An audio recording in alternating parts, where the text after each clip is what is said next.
साथियों, अब हम लोग समझ लीजिए कि सीओ सीरीज के अंतिम स्टेज पर चल रहे हैं। जैसा कि हम लोगों ने बहुत सी चीज़ें समझ ली, बहुत सी चीज़ें देख ली।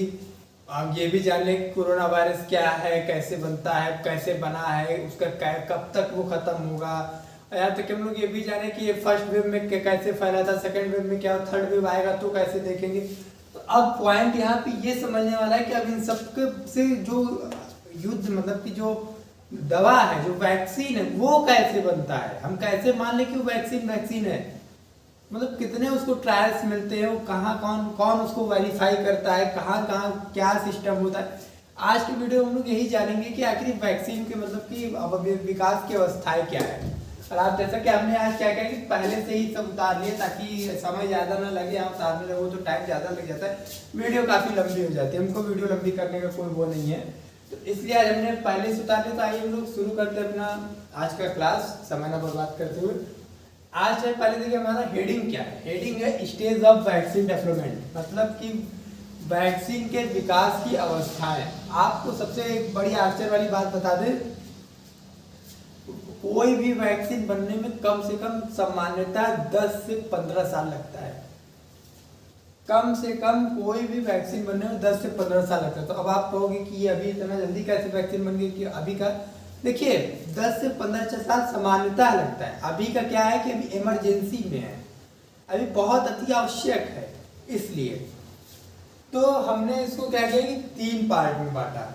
मतलब कि इसको हमने है तो वैसे 4 पार्ट, लेकिन चौथे पार्ट का हम लोगों से उतना लेना देना नहीं है, क्योंकि खाली हमको जानना है कि इसका मतलब ये क्या, कैसे विकास, इसका कैसे विकास होता है। लास्ट पार्ट में एक है अमेरिका में, मतलब कि वैक्सीन के लिए एक वेबसाइट है, उस पर वेरीफाई होता है, उससे हमसे कोई वो नहीं है। हम लोगों को ये 3 के बारे में जानना बहुत आवश्यक है। और तो आइए शुरू करते हैं। पहला देखिए, पहला है प्री ह्यूमन ट्रायल्स, दूसरा है ह्यूमन ट्रायल्स और तीसरा है अप्रूवल स्टेज। एक चीज आप नोट करिएगा कि देखिए प्री ह्यूमन ट्रायल्स में क्या है ना कि इसको दो पार्ट में बांटा गया। 2 पार्ट में कैसे कहने का मतलब कि एक होता है लेबोरेटरी स्टेज और एक होता है ट्रायल्स ऑन एनिमल, मतलब कि एनिमल जानवरों पे ट्रायल्स करना। आपने सुना होगा जानवरों पे ट्रायल्स होता है। अभी पिछले वर्ष जो कोविड आया था तो उसमें क्या था कि जो वैक्सीन बन रहा था, अमेरिका एक वैक्सीन बना रही थी जिसमें उसने चूहों पे ट्रायल किया था, वो भी तो एनिमल है। पहले हम लोग जान लेते हैं लेबोरेटरी स्टेज क्या होता है। देखिए लेबोरेटरी स्टेज में क्या होता है ना कि हमारे वैज्ञानिक जो है वो एक एंटीजन खोजते हैं, ऐसा एंटीजन जो भविष्य में लोगों को मतलब कि लोगों के मानव समाज के लिए अति कष्टदायक हो, या अभी है आगे चल के वो बहुत प्रॉब्लम कर, जैसे अभी कोविड है हम लोगों को प्रॉब्लम कर रहा है। तो वो एक एंटीजन खोजते हैं, जो एंटीजन जब उनका पूरा मतलब कि लेबोरेटरी स्टेज को जो है हम लोग एक्सपेरिमेंटरी स्टेज भी कहते हैं, आपको बता दें। तो जब ये एंटीजन जो निकालते हैं खोज के, तो इस एंटीजन से क्या करते हैं कि इससे पहले एक ऐसा एंटीजन निकालते हैं जिसमें मतलब कि फिर उस एंटीजन को जब ये एंटीजन खोज लेते लेबोरेटरी स्टेज में, एंटीजन का काम हो जाता है, तो फिर वो क्या करते हैं कि ट्रायल्स ऑन एनिमल्स, फिर वो एनिमल्स पे ट्रायल्स करते हैं। एनिमल्स पे ट्रायल करने का मेरा मतलब यह है कि वह एनिमल कौन से जानवरों पे ट्रायल करते हैं, तो ऐसे जानवर जिनकी अनुवांशिक संरचना मतलब कि मानव से मिलती जुलती है, लगभग मिलती है। ऐसे कई सारे जानवर हैं। ऐसे क्या होता है ना कि देखिए जानवरों पे ट्रायल्स करने से ये पहले पता चल जाता है कि अगर हम इसको मानव सभ्यता पे अगर ट्राई करेंगे तो उसका इफेक्ट हमको जानवरों पर ही दिख जाएगा। मतलब अगर जानवरों को असर कर गया, वो चीज़ सही है, तब वो मानव मतलब कि ह्यूमन ट्रायल्स के लिए बढ़िया रहता है। इसलिए पहले वो एनिमल ट्रायल्स करते हैं। तो एनिमल ट्रायल्स में जो है वो ऐसे जानवर जिनकी अनुवांशिक संरचना मानव जाति से मिलती जुलती है, मतलब कि तो अब जब जानवरों पे ट्रायल करते हैं ना, तो उस पर ट्रायल करने से एक चीज पूरा मतलब पता चल जाता है। क्या पता चल जाता है? प्रोफेबल ह्यूमन रिस्पॉन्स का मतलब कि उन पर अगर असर कर गई, अब वो उन पर मतलब अब वो जानवरों पे क्या ट्रायल करते हैं, जानवरों पे जो है ये जो एंटीजन बनाते हैं। एंटीजन क्या होता है, मैंने आपको इसके पहले पार्ट 1 में भी बताया था, पार्ट 2 में भी एक्सप्लेन किया था एंटीजन के बारे में। तो एंटीजन को जो एंटीजन ये लोग लेबोरेटरी स्टेज से निकालते हैं, उसको जो है मान लीजिए मंकी है, ठीक। इस पर जो है वो लोग ये एंटीजन मतलब कि ये जो रोगाणु है इसे इसके ऊपर डाल देंगे। पहले इसको जैसे वो कर देंगे, जब ये इसको कर देंगे तो इसमें इसको करने के बाद मतलब कि जब इसमें डाल देंगे, इस जानवर के अंदर उस एंटीजन को डाल देंगे, तो फिर इसको इसका इलाज करेंगे। इलाज करें मतलब कि इसको जैसे ठीक करेंगे इस एंटीजन को हटाने के लिए। तो जब ये एंटीजन हटा लेगा तो इसके शरीर में जो इम्यूनिटीज बनेगी, इसके बॉडी में जो इम्यूनिटीज एंटीबॉडीज बनती है। एंटीबॉडीज क्या होता है मैं अभी पहले भी बताया था, अभी भी फिर बताने वाला हूँ। तो जब ये एंटीबॉडीज बन जाती है इसके बॉडी में, तब इसको जो है मेन एंटीजन से, मेन एंटीजन का मतलब कि जो अभी बहुत घातक है, जैसे कोविड-19, कोविड से फिर इसको मतलब कोविड से इसका टक्कर कराएंगे। तो जब कोविड से टक्कर कराएंगे, जब उसके बाद ये क्लियर हो जाएगा कि हाँ इस पे असर कर रहा है तो सही है, तब इसके बाद क्या करेंगे ये लोग टिश्यू कल्चर या सेल कल्चर से करके एक वैक्सीन बनाएंगे। वैक्सीन क्या होता है, देखिए वैक्सीन को सामान्यतः कहा जाए तो वैक्सीन जो है एंटीजन का एक छोटा डोज, एक एंटीजन का एक डोज जो कि शरीर में डाल दें, जिससे हमारे बॉडी में एंटीबॉडीज बन जाए ऐसे घातक बीमारियों से लड़ने के लिए, उसे हम कहते हैं एंटीबॉडीज। और वैक्सीन का मतलब वही उसे वैक्सीन कहते हैं। मतलब कि एंटीजन का वह डोज आपके बॉडी में डाल दें, हमारी बॉडी में डाल दिया जाए, जिससे हमारे बॉडी में वो जो एंटीजन है मतलब कि जो वायरस है उससे लड़ने के लिए, और वो एक होता है वैक्सीन। वैक्सीन के द्वारा मतलब हमारे बॉडी में एंटीबॉडीज बनाई जाती है। एंटीबॉडीज किसे कहते हैं, एंटीबॉडीज कहते हैं पैथोजन और एंटीजन से टकराने के लिए हमारे शरीर में जो इम्यूनिटी बनती है, इम्यूनिटी प्रतिरोधक क्षमता होती है, उसे हम एंटीबॉडीज कहते हैं। तो इस तरह से मतलब टिश्यू सेल्स करते हैं और ये ट्रायल करते हैं। इतना करने में मतलब कि लगभग 2 से 3 साल लगता है। मतलब प्री ह्यूमन ट्रायल्स में लगभग 3 साल लगता है। तो जब यार आपको बता दें लगभग अगर 100 कंपनी है, ठीक 100 कंपनियां हैं, 100 कंपनी अगर वैक्सीन बना रही है तो 100 में से लगभग 70 कंपनी यहीं पे आकर फेल हो जाती है इसके आगे, क्योंकि सबका जो है ट्रायल सेलेक्ट नहीं होता है। और कोई भी अगर ये पहला लेबोरेटरी स्टेज की मतलब कर लिए कि हाँ यहाँ की जो रिपोर्ट आती है उसको वो हो जाए, और फिर ये मतलब कि ट्रायल्स एनिमल्स पे जो ट्रायल्स किया वो पूरा हो गया, तो उसके बाद क्या करेंगे उसको आगे करेंगे।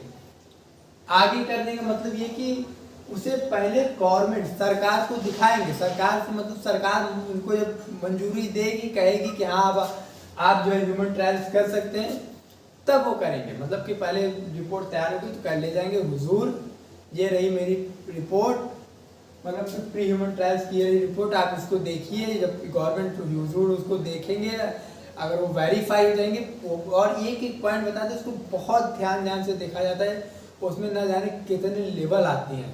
हालांकि हमें भी खुद नहीं मालूम, तो हम आपको बताते, लेकिन आपको इतना बता दूं, मैं आपको ये सामान्यता बता दूं कि होता कैसे, आपको जानना ये जरूरी है। तो जब ये पूरा हो जाता है, यहाँ तक का पूरा सिस्टम कंप्लीट हो जाता है, तो फिर उसके आगे आता है ह्यूमन ट्रायल्स। ह्यूमन ट्रायल्स को देखिए 3 उसमें रखा गया, 3 पार्ट में बांटा गया। पहला phase first, phase second, phase third. Phase first में क्या होता है कि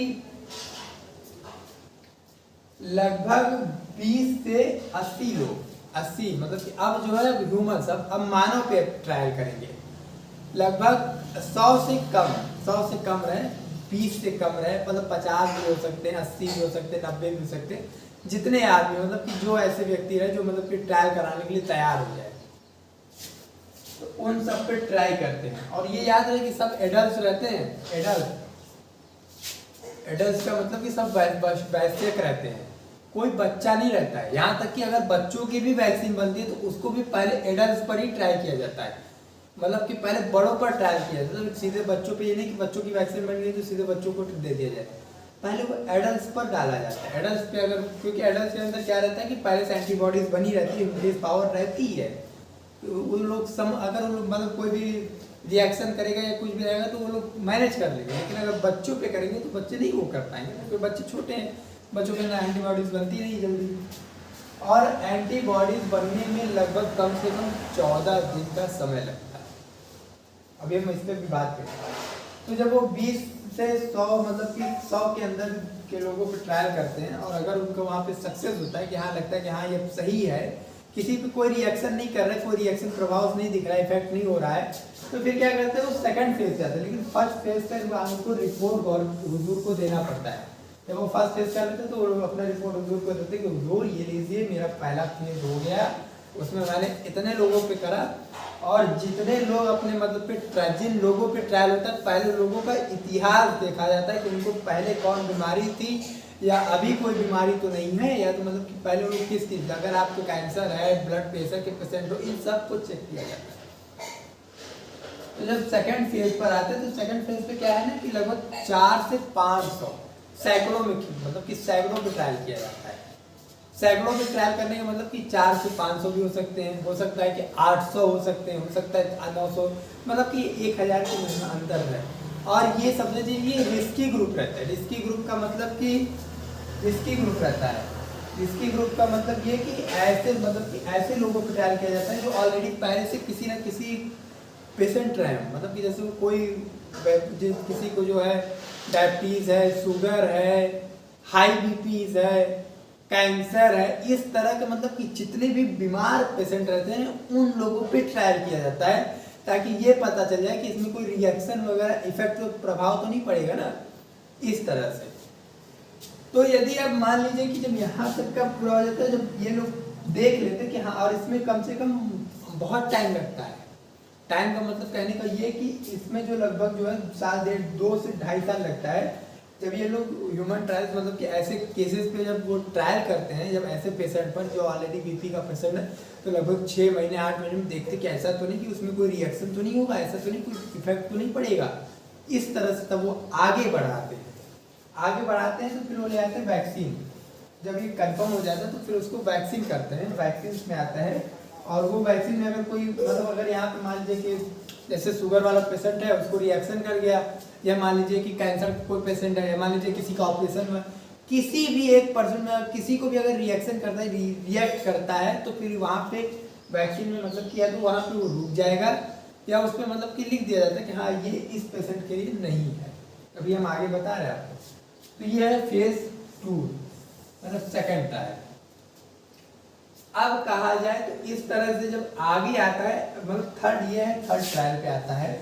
तो थर्ड ट्रायल में क्या होता है साथियों ना कि देखिए आपको एक चीज बता दें कि थर्ड ट्रायल में है जो रेयर साइड इफेक्ट रहता है। रेयर साइड इफेक्ट का मतलब कि ऐसे केस हजारों, पहली चीज तो इसमें हजारों लोग, हजारों की संख्या में लोग ट्रायल कराते हैं। हजारों की संख्या में ट्रायल कराने का मतलब ये कि लगभग 5000, 10,000, हो सकता है 50,000 लोगों पर भी ट्रायल होता है, हो सकता है 90, 80, 1 लाख लोगों तक पे भी ट्रायल किया जाता है। जितने अधिक पे ट्रायल करेंगे उतना अच्छा हमारे पास प्रभाव, मतलब कि उतना अच्छा वैक्सीन बनेगा। अब ऐसा नहीं कि अब 1000 का टारगेट है तो 1000 करेंगे, 1000 एक नहीं कर सकते या नहीं, तो मतलब फिर वो अधिक से अधिक करें, जितना अधिक करेंगे उतना बढ़िया है। और रेयर साइड इफेक्ट का मतलब कि इसमें जो है देखा जाता है कि क्या है, कैसी सिचुएशन है। सिचुएशन मतलब कि ऐसा तो नहीं कि किसी को और रिएक्ट कर रहा है। अब क्योंकि यहाँ तो खाली 4 से 500 लोग थे, यहाँ पे खाली 20 से 80, 100 लोग थे, यहाँ पे हजारों की संख्या में। और ये हजारों की संख्या में कहने का मतलब कि यहाँ कई देशों में, विदेशों में, हॉस्पिटल्स में चेक किया, टेस्ट किया जाता है। कई सारे हॉस्पिटल्स में आते हैं जो टेस्ट होते हैं, सब होता है। जब यहाँ तक क्लियर हो जाता है ये साइड इफेक्ट कि हाँ अब नहीं होगा, अब कोई वो नहीं है, तब जब यहाँ वेरीफाई होता है तब उसके बाद इसको अप्रूवल स्टेज मिलता है, तब ये जाके ह्यूमन ट्रायल्स। अभी तक हमने क्या किया देखिए, प्री ह्यूमन ट्रायल्स मतलब कि ह्यूमन ट्रायल्स से पहले हमने पहले लेबोरेटरी निकाला, हमारे वैज्ञानिक लेबोरेटरीज में आए, एंटीजन की खोज किया, एंटीजन की खोज करने में लगभग 2 साल लगता है। उसके बाद फिर उसको क्या किया, ट्रायल्स ऑन एनिमल्स पे ट्रायल्स किया। फिर उसके बाद ये उससे ये पता चला जानवरों पे ट्राई करने के बाद ये हुआ कि ये प्रोफेबल ह्यूमन रिस्पॉन्स, मतलब कि ये आदमियों के लिए अवेलेबल है, उनके ऊपर इसका ट्रायल कर सकते हैं, इस पर कोई दिक्कत या समस्या नहीं है। अब फिर उसके बाद फिर वो क्या किया कि वैक्सीन बनाया, टिश्यू कल्चर से या सेल कल्चर से उन्होंने वैक्सीन का निर्माण किया। वैक्सीन क्या होता है मैंने अभी भी आपको बताया। फिर जब ये वाला हमारा प्री ह्यूमन ट्रायल्स पूरा होता है तो उसके बाद हम लोग ह्यूमन ट्रायल्स पे आते हैं। ह्यूमन ट्रायल्स पे आने के बाद 3 फेज में होता है, फेज 1, फेज 2, फेज 3। फेज 1 में जो है 20 से 25 लोग, 20 से 100 के अंदर रहते हैं। और इसमें जो है एडल्ट रहते हैं। एडल्ट का मतलब एडल्ट इसमें भी रहते हैं, एडल्ट इसमें भी रहेंगे। इसमें ऐसा नहीं कि इन 2 फेज में जो है बच्चे आ सकते हैं, बच्चों का कोई खेला नहीं है, बच्चों के ऊपर सीधे वैक्सीन आती है। तो इस तरह से मतलब कि जब यहाँ तक आते हैं तो फेज सेकंड में आगे 4 से 5 रिस्की ग्रुप रहता है। रिस्की ग्रुप का मतलब ऐसे ऐसे पेशेंट, ऐसे ऐसे आदमी रहते हैं जो ऑलरेडी पहले बीमार हो या उनको कोई और बीमारी हो, कैंसर है, ब्लड प्रेशर है, डीपी मतलब शुगर है या बीपी के पेशेंट हो। इस तरह से जितने भी हाई बीमारी से आते हैं, यदि वो लोग बीमार हैं, यहाँ पर जब रेयर साइड इफेक्ट कर लेते हैं, तो जब यहाँ पे ऐसा होता है ना कि हाँ अब ये लोग बीमार हैं, मतलब कि लोग जैसे होता है कि बीपी वालों के लिए ये वैक्सीन नहीं वो करेगी, बीपी वालों के पेशेंट के लिए वैक्सीन नहीं। यहाँ तक का यदि रिपोर्ट आ गया, यहाँ तक कि अगर पहले रिपोर्ट आता है और फिर उसके बाद ये भी होता है, इसका रिपोर्ट आने में टाइम लगता है, लगभग 3 साल 4 साल लग जाता है। लेकिन ये जब यहाँ अगर यहाँ तक का रिपोर्ट पूरा आ गया तो वो जो है फिर अपने वो सरकार के पास आएंगे और कहेंगे हुजूर मेरा जो है ह्यूमन ट्रायल्स पूरा हो गया है, अब हमें अप्रूवल स्टेज, मतलब कि अब जो है अब हम आम आदमी के लिए इसको, मतलब ये वैक्सीन जो है आम आदमी इसका उपयोग कर सकते हैं, उसका वो करिए। तो अब देखिए वैक्सीन जब यहाँ तक का होता है तो उसको यह स्टैंडर्ड अप्रूवल स्टेज पे लाते हैं, या तो EUA। EUA का मतलब ये है emergency use authority. Emergency use authority का मतलब कि जैसे आपातकालीन स्थिति में तुरंत है। अभी क्या है कि अभी इमरजेंसी यूज है, अभी की बहुत आवश्यकता है यहाँ। और अगर मान लीजिए कि ऐसा कब करते हैं, जब इसका रिपोर्ट नहीं आएगा, इसके रिपोर्ट आने से पहले जो इसको जो है इस पे इमरजेंसी यूज पे लगा देते हैं कि आप कर सकते हैं। हालांकि अभी भी ऐसा नहीं कि यहाँ पे लग गया तो ये काम बंद हो गया कि अब नहीं हो रहा है, इस पे भी काम चलेगा, इस पर भी चल रहा है। और इससे जब ये स्टैंडर्ड लेवल मतलब कि स्टैंडर्ड अप्रूवल स्टेज पर आता है तो फिर ये होता है कि अब वैक्सीन में कोई कमी नहीं है, अब ये वैक्सीन एकदम अप्रूवल है। ये था मेरे वैक्सीन का पता है, मतलब कि ट्रायल। आप ट्रायल इसी तरह से देखिए, आपने न्यूज़ चैनल वगैरह सब जगह सुना होगा कि हाँ ये ट्रायल यहाँ हो रहा है, तो इतने ट्रायल हो चुके हैं, पहली ट्रायल हो गई, दूसरी ट्रायल हो गई, तीसरी। ये हमारे ट्रायल्स हैं वैक्सीन के। वैक्सीन बनता कैसे, वैक्सीन बनता कैसे, एंटीजन से। एंटीजन कहाँ से आता है, लेबोरेटरी से। लेबोरेटरी से एंटीजन आता है, और जो ये एंटीजन जो बनेगा इसे जो है फिर जानवरों पे, जैसे चूहा है, बंदर है, इन लोगों पे ट्रायल किया जाता है। अगर इन पे सक्सेस होता है तब वो आगे जाता है, और फिर उसके बाद ह्यूमन ट्रायल्स करते हैं। ह्यूमन ट्रायल्स में भी तीन फेज में ट्रायल होता है, 1 2 3। पहले में 100 के अंदर लोग रहते हैं, दूसरे में जो है 4 और 100 के अंदर रहते हैं, सब एडल्ट रहते हैं। दूसरे फेज में 400 से 500 लोग रहते हैं। जब रिस्की ग्रुप का मतलब है कि हाई बीमारी के लोग रहते हैं, बीपी शुगर पेशेंट, जो कि आज के ज़माने में सामान्यतः वो बीमारी है ही, खत्म हो ही नहीं रहा है, वैसे लोग रहते हैं। और फिर फेज 3 में आते हैं, रियल साइड इफेक्ट सर्वल होता है, और फिर स्टैंडर्ड अप्रूवल। अरे अप्रूवल में आते हैं तो स्टैंडर्ड अप्रूवल होता है, EUA मतलब कि इमरजेंसी यूज अथॉरिटी। अगर अभी का क्या है कि इसके चक्कर में पड़ेंगे तो हमको 10 से 15 साल लग जाएगा, इसलिए यहाँ तक का हो गया तो उसे इमरजेंसी यूज अप्रूवल पे अथॉरिटी पे कर दिया जाता है। तो ये था हमारा आज का वीडियो। आज हम लोगों ने समझा कि अवस्थाएं, मतलब कि वैक्सीन के विकास की क्या अवस्थाएं हैं। अगला मेरा लास्ट वीडियो रहेगा CO सीरीज का, और उस लास्ट वीडियो में हम आपको एक्सप्लेन कर देंगे कि वैक्सीन से जितनी भी बची और भी चीज़ें आपको बताने लायक रहेगी, हम वो आपको बताएं। हालांकि बताने के लिए तो बहुत कुछ है, लगभग 8-10 घंटे, मतलब कि 20-25 सीरीज 20-25 वीडियो पार्ट्स निकालने पड़ेंगे, उतना हम लोगों को जानना नहीं आ सके। हम लोग को बस इतना जानना जरूरी है कि हाँ वो होता कैसे, बनता कैसे, करते कैसे। तो मिलते हैं हम लोग अगले वीडियो में। जय हिंद, जय भारत।